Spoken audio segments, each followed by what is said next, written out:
Hello and welcome back to another episode of Ruining Your Childhood.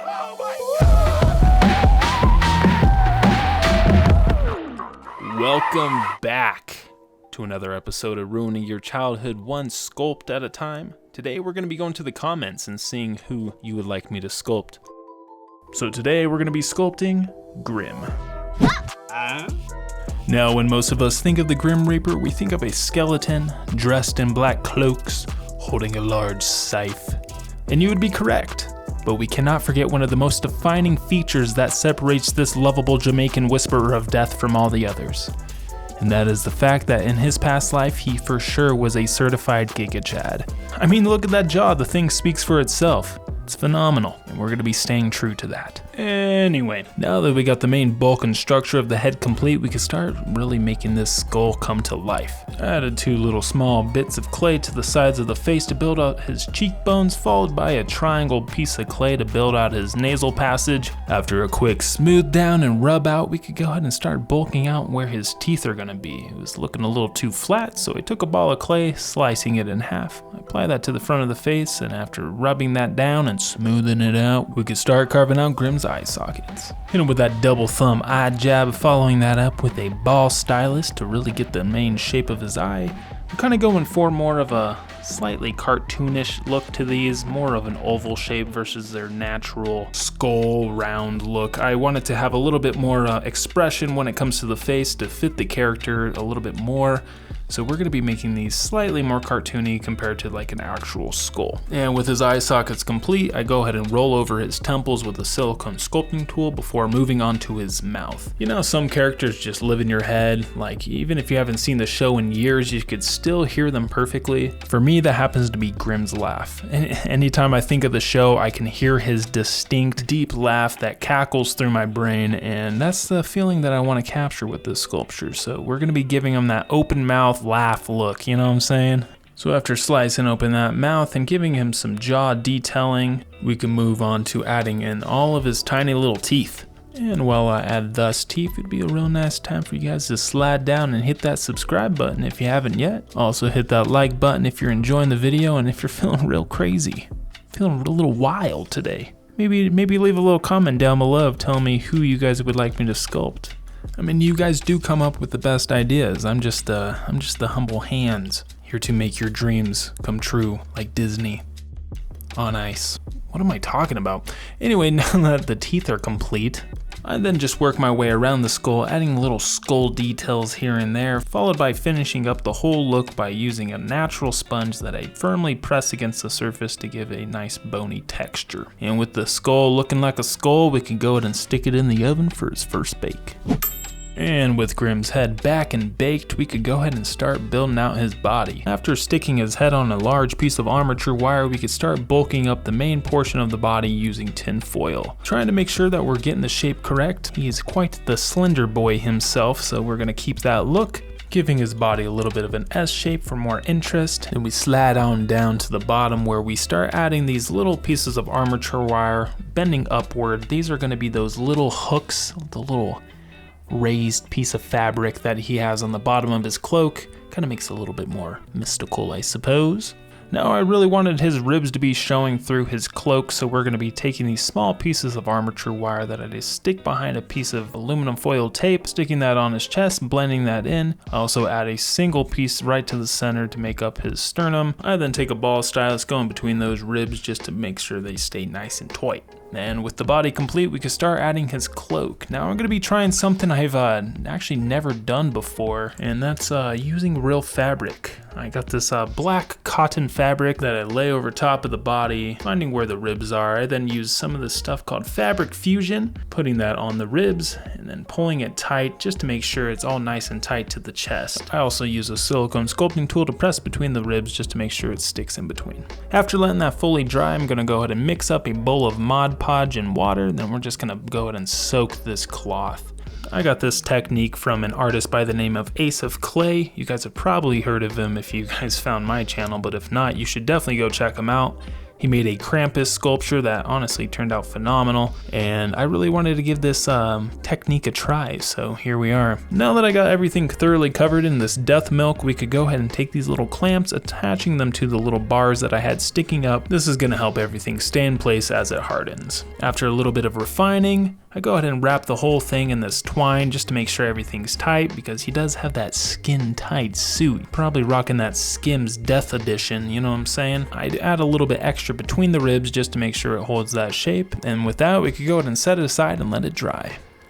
Now that Grimm's cloak's about 73.1% dry, we could go ahead and cut off the bottom bits of twine, just revealing the bottom section. That way it can go back in, refining those little folds and wrinkles to make them pop out a little bit more. Also take those little clips off the bottom and make sure we don't accidentally glue them on permanently. Now that I got those clips off, we could go ahead and set this aside to let it fully dry. And it worked like a charm. This thing is crispy, but also flexible at the same time. It's kind of nice. For his arms, I went ahead and drilled a hole through the side, inserting this long piece of armature wire. Then we're gonna go ahead and make his sleeves. For the sleeves, I take a smaller piece of armature wire, gluing that to the tip, folding that little extra bit over top of the wire. I then bend the wire into an oval shape, connecting those two open ends, hot gluing those together. I then take some scissors, snip off the little end bit, and we have ourselves a sleeve. I went ahead and made another one off camera, and with that we could go ahead and attach these to the body. And much like the body, we're gonna go ahead and soak that bad boy in that delicious glue soup. Let it dry about 93.6%. Then go ahead and bend those wires to how we like them, making sure those wrinkles stay, and then we can move on to the hood. Now the hood's gonna be made pretty much the exact same way as those sleeves, except for the fact that it's a hood. So we're gonna make it look like a hood and not a sleeve.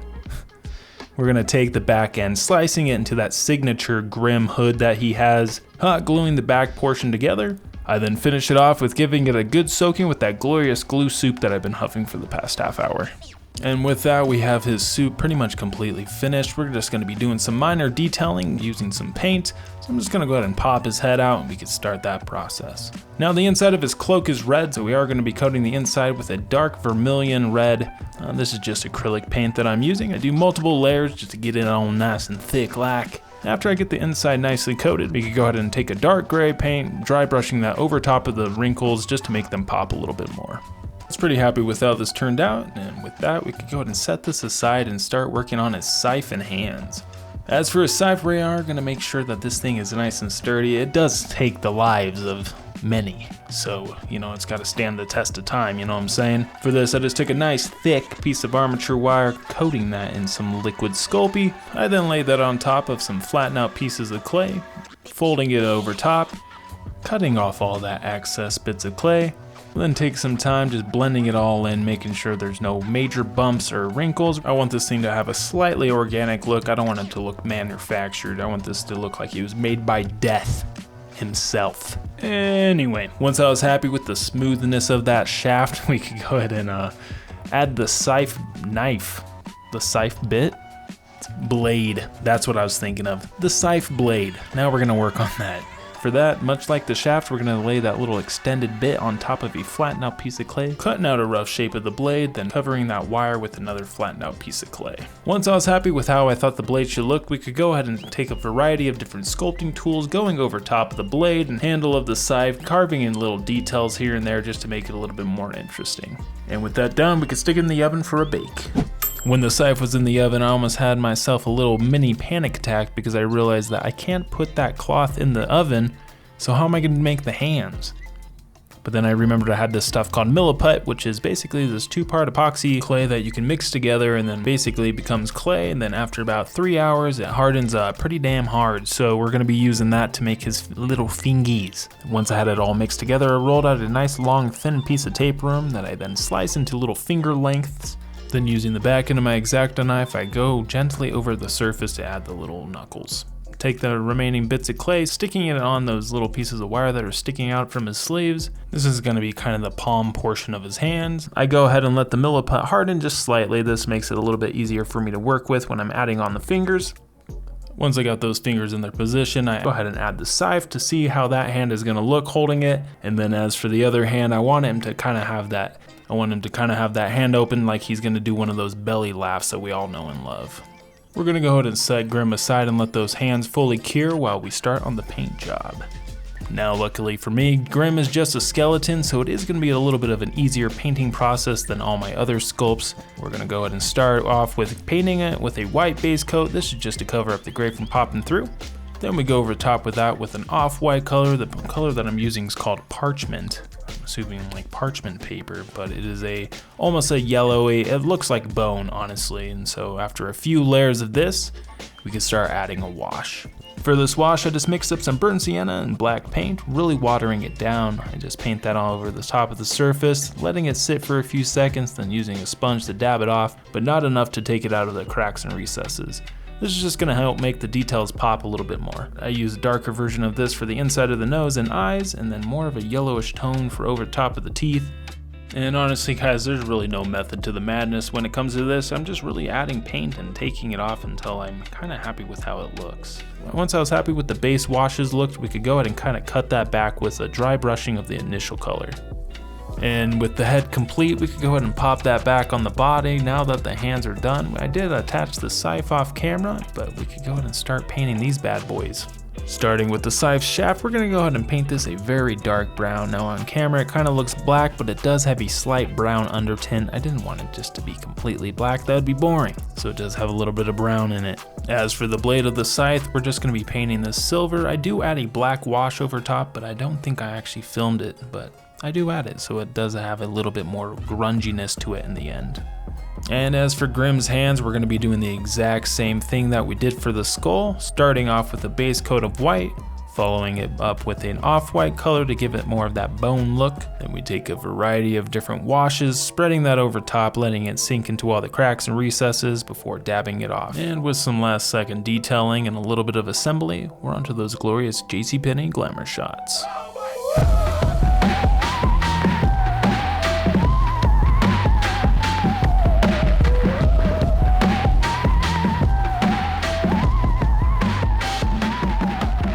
Thank you guys so much for watching the video. I hope you all enjoyed it. Don't forget to hit that like and subscribe button, and also leave a comment down below of who you would like to see me sculpt next. I'll see you next time.